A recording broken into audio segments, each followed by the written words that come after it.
جہاں تک حساب کتاب کا معاملہ ہے تو اس کے حوالے سے رسول اللہ صلی اللہ علیہ وسلم کی ایک حدیث ہے، مطلب حساب کتاب کے پیرامیٹرز کیا ہوں گے، اصول کیا ہیں جن کے اوپر لوگوں کا حساب ہوگا، مطلب وہ پرنسپلز کیا ہیں۔ ان پرنسپلز کو دیکھ کے ہی ایک احساس، ایک فیلنگ سی پیدا ہوتی ہے کہ ہمارا دین جو ہے وہ اس میں لوگوں کے لیے بہت زیادہ حساب کتاب میں ریلیکسیشن رکھی گئی ہے۔ گویا کہ کوشش کی گئی ہے، جیسے کوئی ٹیچر کوشش کرتا ہے اپنے بچوں کو پاس کرنے کی، نکالنے کی، بس وہ چیز ہمیں نظر آتی ہے۔ تو رسول اللہ صلی اللہ علیہ وسلم نے فرمایا ان اللہ کتب الحسنات والسیئات، کہ اللہ سبحانہ و تعالیٰ نے نیکیوں کو بھی لکھ دیا اور اسی طرح سے برائیوں کو بھی لکھ دیا۔ ثم بین ذالک، پھر اللہ سبحانہ و تعالیٰ ان کو واضح کریں گے، جیسے اعمال نامے میں نیکیاں لکھی جا رہی ہیں، برائیاں بھی لکھی جا رہی ہیں، پھر یہ اعمال نامے لوگوں کو پکڑائے جائیں گے۔ فمن ہم بحسنہ فلم یعملھا کتبہ اللہ لہ عنده حسنۃ کاملہ، جس نے تو نیکی کا ارادہ کیا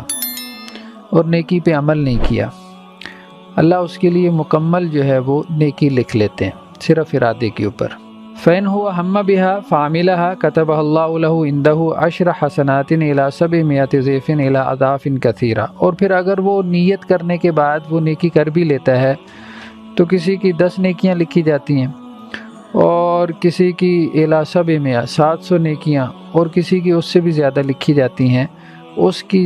انٹینشن میں جس قدر سنسیریٹی، جس قدر اخلاص ہوتا ہے، خلوص ہوتا ہے، یعنی خالصتاً اللہ کے لیے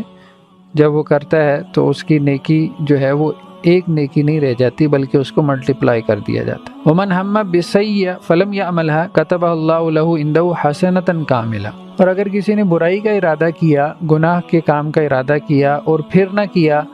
تو اس پہ بھی اللہ ایک نیکی لکھ لیتے ہیں، یعنی نیکی کے ارادے پہ بھی نیکی لکھی جاتی ہے اور برائی کرنے کے ارادے پہ بھی نیکی لکھی جاتی ہے اگر تو اس نے عملاً وہ برائی نہ کی، یعنی برائی سے رک گیا اس چیز کو دیکھتے ہوئے۔ فَإِنْ هُوَ هَمَّ بِهَا فَعَمِلَهَا كَتَبَهَا اللَّهُ لَهُ سَيِّئَةً وَاحِدَةً، اور اگر وہ برائی کر لے تو پھر اس کے لیے ایک ہی برائی لکھی جاتی ہے، اس کو ملٹیپلائی نہیں کیا جاتا۔ اسی طرح رسول اللہ صلی اللہ علیہ وسلم کی ایک اور حدیث ہے کہ حضرت عائشہ رضی اللہ تعالی عنہ سے آپ صلی اللہ علیہ وسلم نے ایک مرتبہ فرمایا کہ جو اللہ سے ملاقات کو پسند کرتا ہے، من احب لقاء اللہ احب اللہ لقاءہ، تو اللہ بھی پسند کرتے ہیں اس سے ملنے کو۔ ومن کرہ لقاء اللہ کرہ اللہ لقاءہ، جو اللہ سے ملاقات کو ناپسند کرتا ہے تو اللہ بھی ناپسند کرتے ہیں اس سے ملنا۔ تو اس پہ حضرت عائشہ نے کہا، یا کوئی اور زوجہ محترمہ تھیں، انا لنکرہ الموت، اللہ کے رسول ہم میں سے تو ہر آدمی جو ہے وہ موت کو ناپسند کرتا ہے۔ تو اللہ سے ملاقات تو ظاہری بات ہے کہ موت کے عمل سے گزرنے کے بعد ہی ہے نا، تو گویا ہم اللہ سے ملاقات کو کیا ناپسند کرتے ہیں؟ انہوں نے یہ سوال اٹھایا۔ تو رسول اللہ صلی اللہ علیہ وسلم فرمائے لیس ذاک، میں یہ نہیں کہہ رہا، یعنی یہ بات طبعی ہے کہ انسان موت کو ناپسند کرتا ہے، لیکن موت کو ناپسند کرنے کا مطلب یہ نہیں ہے کہ میں اللہ سے ملنا نہیں چاہتا۔ وَلَكِنَّ الْمُؤْمِنَ إِذَا حَضَرَهُ الْمَوْتُ بُشِّرَ بِرِضْوَانِ اللَّهِ وَكَرَامَتِهِ، جب مومن کی موت کا لمحہ آتا ہے تو اس کو خوشخبری دی جاتی ہے، یعنی فرشتوں کی طرف سے، کہ اللہ تم سے راضی ہے اور اللہ تعالیٰ نے تمہارے اکرام میں یہ کچھ تیار کر رکھا ہے، یعنی جسے ہم نزع کا عالم کہتے ہیں نا، جب اس کی روح قبض کی جا رہی ہوتی ہے۔ اور بہت سارے لوگوں کے ایکسپیرینسز ہیں جو مطلب ہم پڑھتے رہتے ہیں اللہ والوں کے، کہ انہوں نے آخری وقت میں ایسے کلمات کہے کہ جس سے احساس ہوتا ہے کہ اللہ ان سے راضی تھا۔ فلیس شیء احب الی مما امامہ، اب جب اسے پتہ چلتا ہے کہ اللہ تو میرے اکرام کے لیے اللہ نے یہ کچھ تیار کر رکھا ہے، میرا رب تو مجھ سے اتنا راضی ہے، تو اب اسے اس سے زیادہ کوئی چیز محبوب نہیں رہ جاتی کہ وہ اللہ سے ملاقات کرے۔ مطلب یہی ہے نا کہ آخرت کے حوالے سے یا موت کے حوالے سے جو خوف ہمارے اندر موجود ہوتا ہے، اس میں بہرحال مختلف ڈائمینشنز ہیں، لیکن ان میں ایک بڑی ڈائمینشن یہ بھی ہوتی ہے کہ نہیں پتہ کہ ہمارے ساتھ کیا ہونے والا ہے، تو اس وجہ سے بھی انسان موت سے گھبراتا ہے۔ تو اس کو رسول اللہ صلی اللہ علیہ وسلم نے فرمایا کہ اس سے یہ مراد ہے۔ اور فرمایا وَإِنَّ الْكَافِرَ إِذَا حُضِرَ، جب کافر کی موت کا وقت آتا ہے، بشر بعذاب اللہ و عقوبتی، تو اسے اللہ کے عذاب کی خوشخبری دی جاتی ہے، اللہ کی سزا کی خوشخبری دی جاتی ہے۔ فلیس شیء اکرہ الیہ مما امامہ،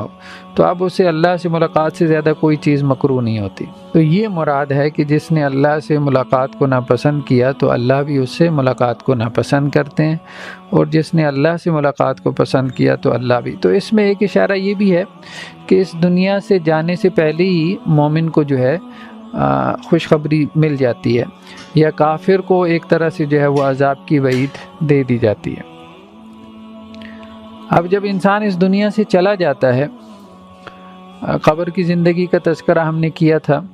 تو اس کے حوالے سے ایک روایت ہے، اللہ کے رسول صلی اللہ علیہ وسلم نے فرمایا اذا مات احدکم، جب تم میں سے کوئی شخص جو ہے وہ فوت ہو جاتا ہے، اور اذا علیہ مقعدہ غدوۃ وعشیہ، تو صبح و شام اس کا جو مقام ہے وہ اس کے اوپر پیش کیا جاتا ہے، اما النار و اما الجنہ، جسے ہم اپنے الفاظ میں کہتے ہیں کہ جہنم کی کھڑکی کھول دی جاتی ہے، یا جنت کے باغات میں سے کسی باغ کا دروازہ کھل جاتا ہے، تو وہ دیکھتا ہے اپنا مقام جنت کا، یا اگر جہنم کا ہے تو وہ بھی صبح و شام قبر کی زندگی میں۔